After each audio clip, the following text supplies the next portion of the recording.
Muchas gracias, Denise.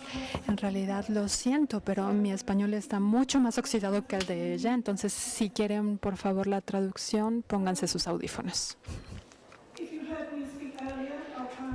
Bueno, si escucharon mi charla anterior, intentaré decir algunas cosas diferentes ahora.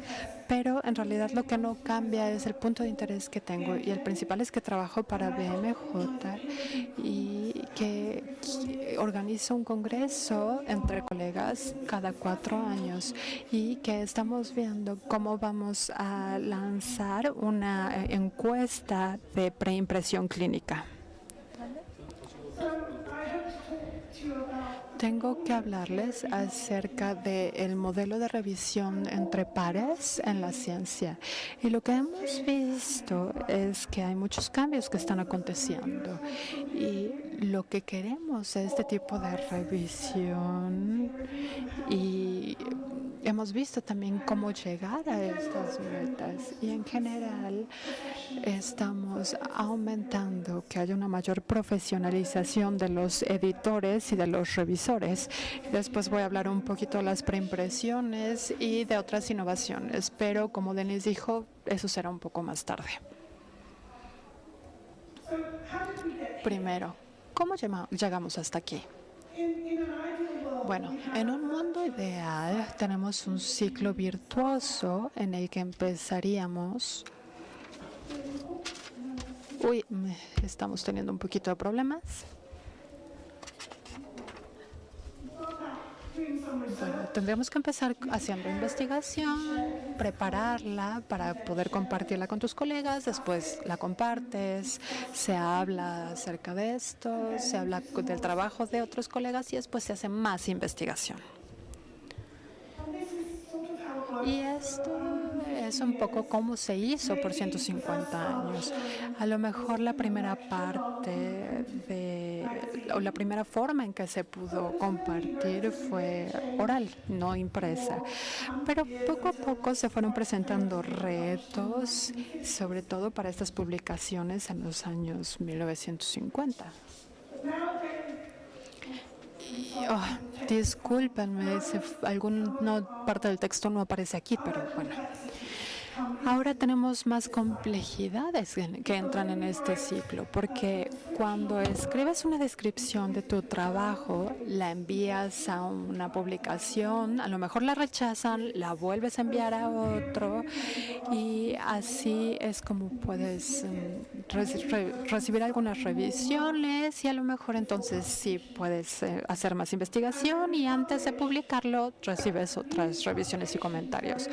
Pero para publicarlos, como ustedes saben, las publicaciones son muy importantes para que tengamos las bases de la investigación y para obtener pues propuestas de promoción para las instituciones. Entonces así es como se hace también, se publica, se discute todos estos temas y se continúa. Y cuando hablamos de la revisión entre pares, en realidad podríamos decir que esto es la evaluación de manuscritos por aquellas personas que son expertos en el tema relevante. Y los editores que son parte también del comité científico y médico son parte muy importante del proceso. Y me gustaría separar dos partes de esta revisión por pares. La revisión técnica, en la que alguien se pregunta si el trabajo está bien hecho, si las cifras estadísticas son válidas, si las conclusiones que están ahí pueden obtenerse a través de lo que se ha mostrado ahí.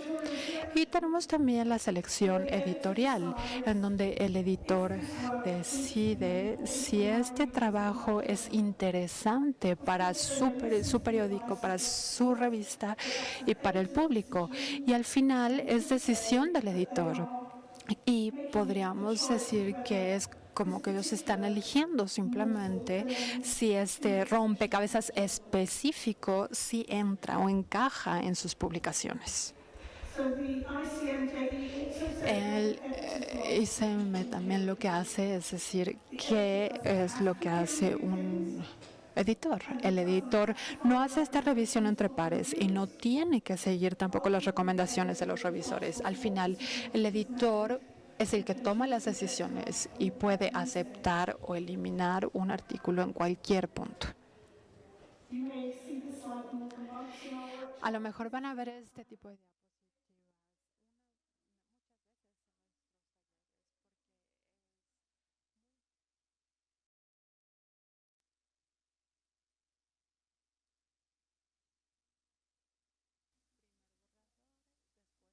revisa si es viable para las revistas. Y en el caso de BMJ muchas veces se sigue con el proceso.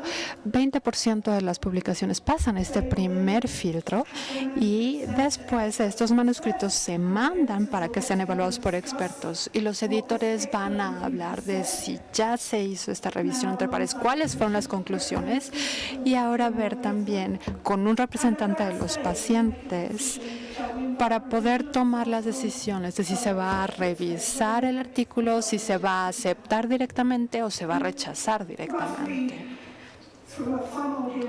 Esto se hace a través del proceso. Normalmente 20% de estos van a la revisión entre pares, la mitad son rechazados después y solamente muy pocos van a las siguientes revisiones y finalmente se preparan para publicación.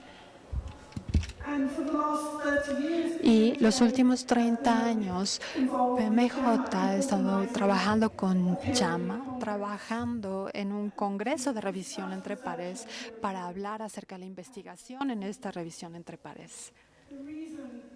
La razón para hacer este congreso es en esta cita, que brevemente dice que no hay nada tan ridículo que no pueda ser publicado en algún lugar.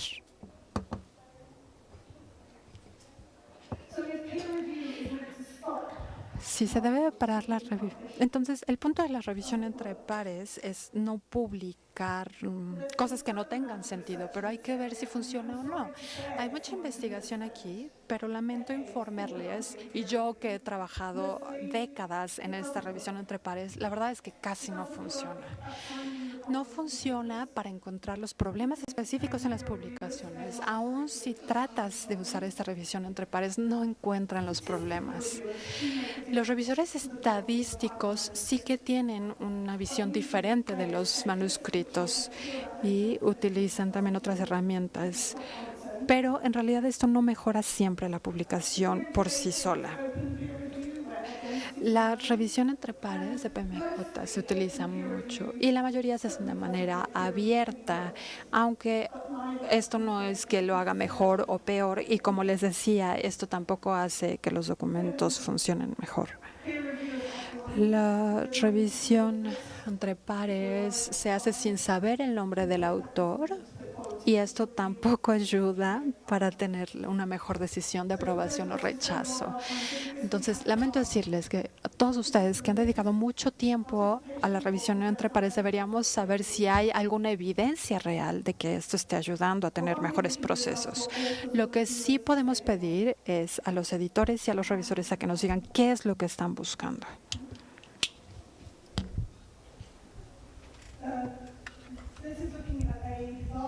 Y esto significa repasar una gran estadística que se ha hecho en Europa, en donde le preguntaban a los autores, por ejemplo, qué tan satisfechos se sentían con el sistema de revisión en pares que se utilizaba en su institución.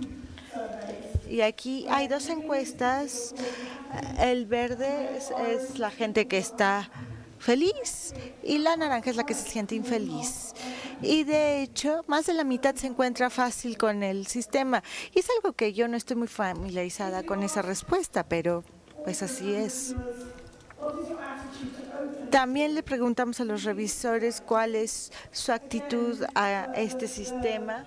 ¿Creen que sea una buena idea seguir utilizarlo? Los azules dijeron que no y otros azules dijeron que no era buena idea. Y tenemos muchas personas que dicen que la revisión abierta en pares es buena idea. Este tipo de revisiones viene en muchas formas La mayoría consiste en revisar informes que se publican hasta la publicación del último artículo. Y hay otro tipo de revisiones abiertas, así que si les preguntamos a más detalle cuál es su idea acerca de estos diferentes tintes en la revisión, ellos lo que dirían sería: lo siento, no puedo leer muy bien el texto, pero les voy a explicar un poco. Aquí están los que dicen que son buena idea. Muchos también dicen que es buena idea seguirlo publicando de esta manera, un sistema abierto, y esos son los azules, pero a medida que avanzamos iba disminuyendo esta cantidad. La participación abierta tiene menor cantidad y un sistema de gestión de revisión abierta tampoco tiene muchos seguidores. En este sistema todo el mundo sabe quién es quién y esa sería una buena idea. Y esto abarca muchas áreas en esta encuesta europea que llevamos a cabo. Sin embargo, si vemos la parte de en medio y cuando les preguntamos si era buena idea publicar los informes con el manuscrito, la mayoría de la gente dijo que sí y menos dijeron que no. Y también ASAPIOP, que es una organización, publicó un artículo que deberíamos publicar los informes con los manuscritos. No toda la información, pero no toda la información tiene que estar publicada, pero creen que entre más transparencia haya en la información sería mucho mejor para el mundo. En una encuesta de revisores en varias revistas de BMG, cuando les preguntamos qué es lo que querían de los revisores, la mayoría de las revistas querían cierto reconocimiento de los revisores y querían ver el resultado, si la edición cumplía con sus recomendaciones, cómo es que todo el proceso se desarrollaba y qué es lo que discutía normalmente la junta editorial. Y cuando tenemos un sistema de revisión abierta, una manera de revisar al autor es contribuir a la publicación de este autor. Por ejemplo, Jane Marinos es la que escribió este artículo y es la que hizo esta contribución.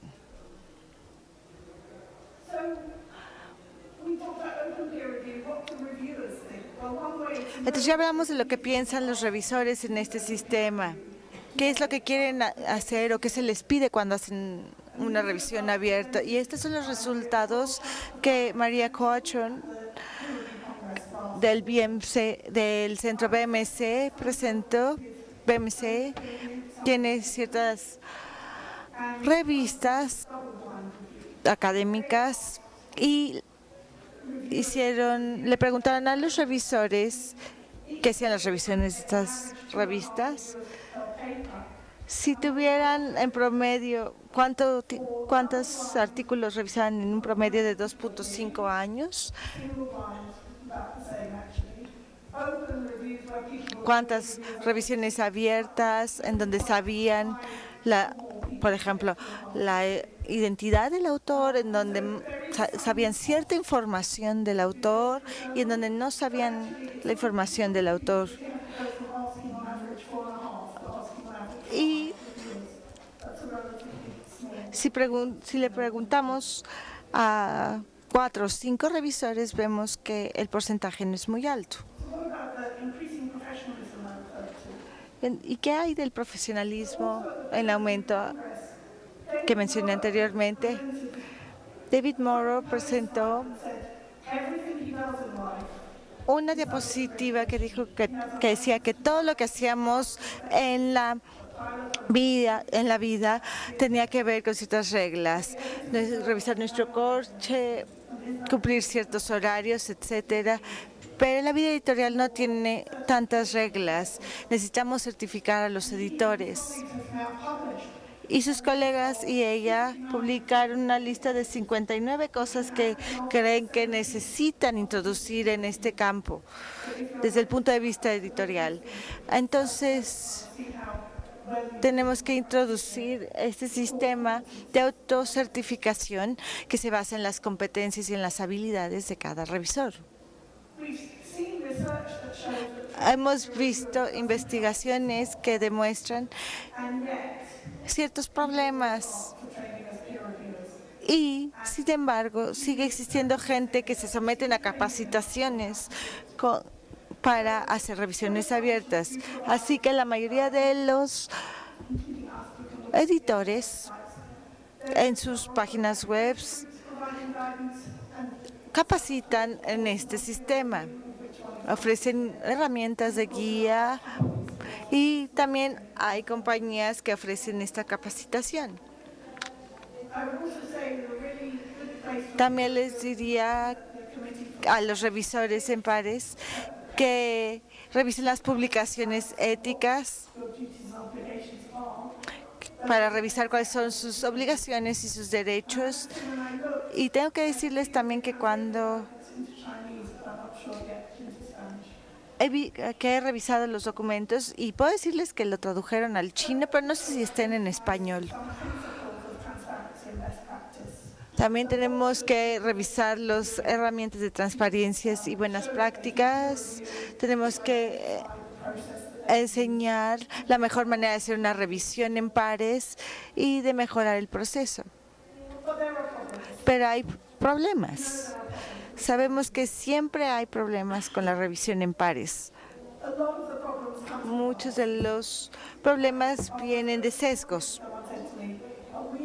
Y alguien me dijo que aquí en México creemos que la gente tiene prejuicios a las publicaciones y me pregunto si podíamos arreglarlo. Y creo que la gente no está consciente de que el prejuicio geográfico es algo que siempre estamos intentando arreglar.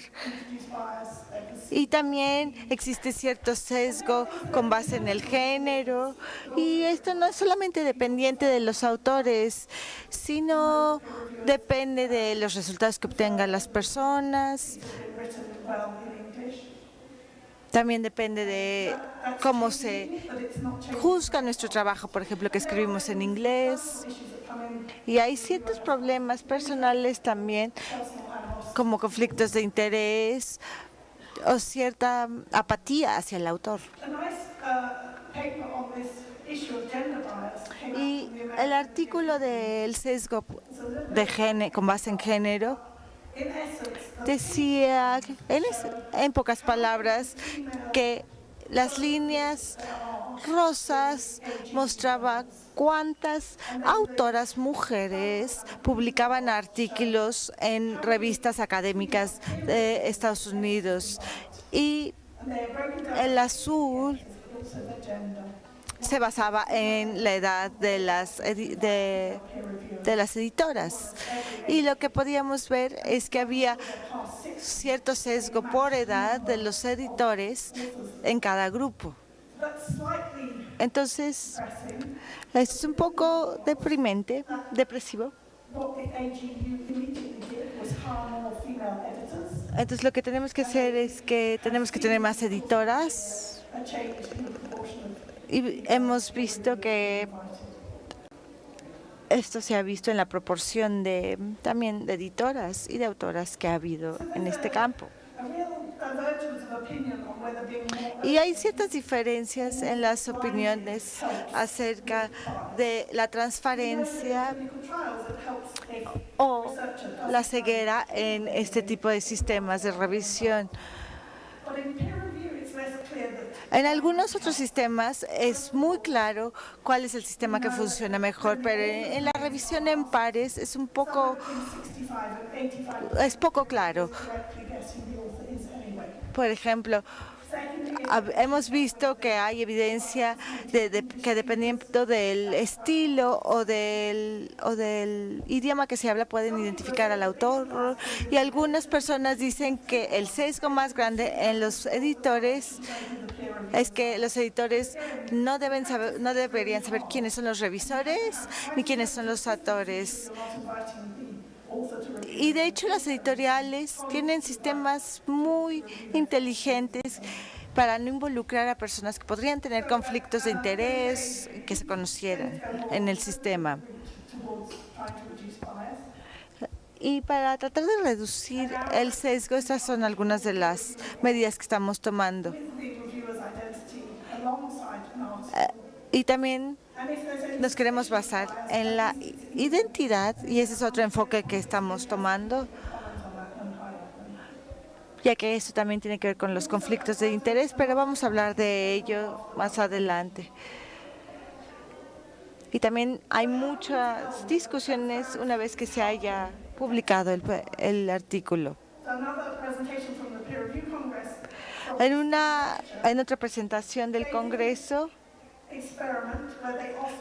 hicieron un experimento en donde ofrecieron una revisión por pares de doble ciego y se las ofrecieron a instituciones o a países en donde había un sesgo bastante marcado.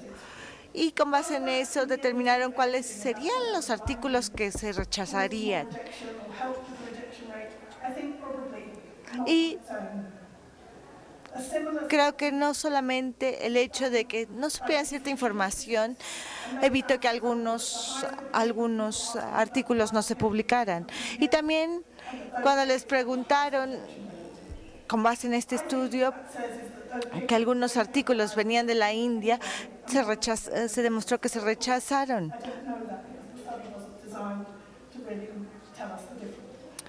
Y también se podría decir que con base en el idioma podrían rechazarse, pero no sabría decirles porque el estudio no estaba diseñado para determinar esa diferencia. En los distintos campos, ¿cuáles son los puntos de vista? Ya que hay muchas perspectivas. Por ejemplo, en medicina, en donde este tipo de sistemas más comunes, sí lo hemos evaluado mucho, pero en ciencias computacionales, donde no es tan común, tal vez es mucho más difícil de evaluar el rendimiento de este tipo de sistema. Por ejemplo,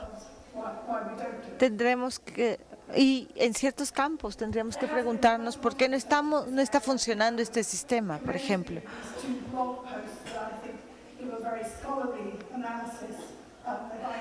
Con estas dos imágenes quiero demostrarles precisamente lo que nuestros colegas están argumentando.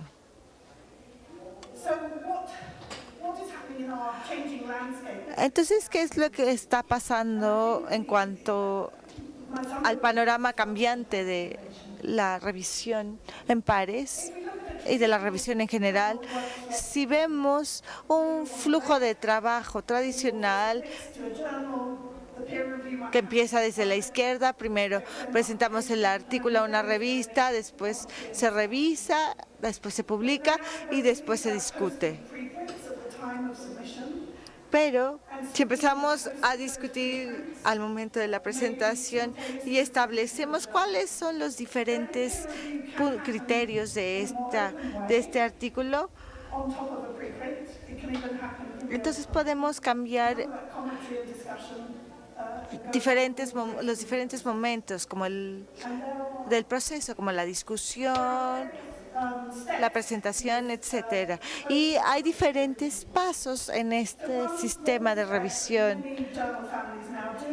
Hay ciertas cosas que algunas revistas hacen, y es que transforman su sistema de revisión de pares. Si un artículo es rechazado en una revista y aceptado en otra,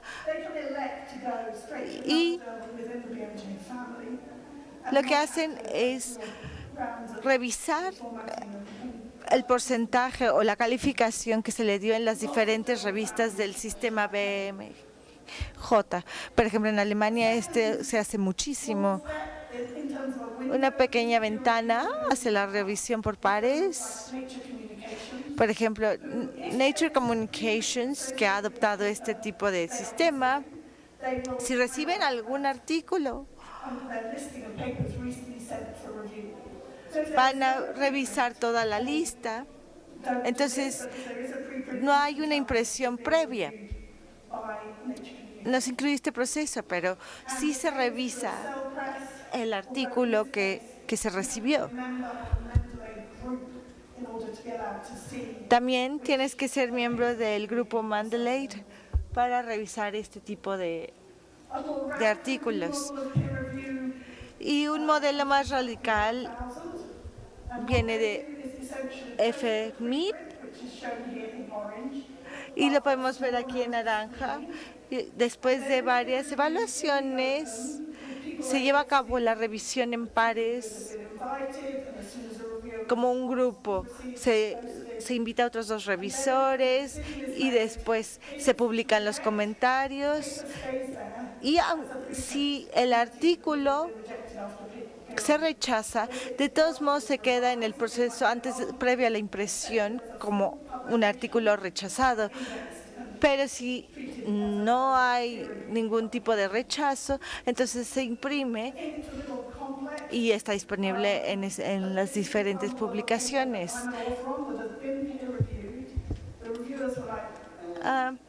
Y en ese momento, pienso que los revisores pensaron que no era muy bueno el sistema. Por ejemplo, yo estaba revisando un artículo que no se ha publicado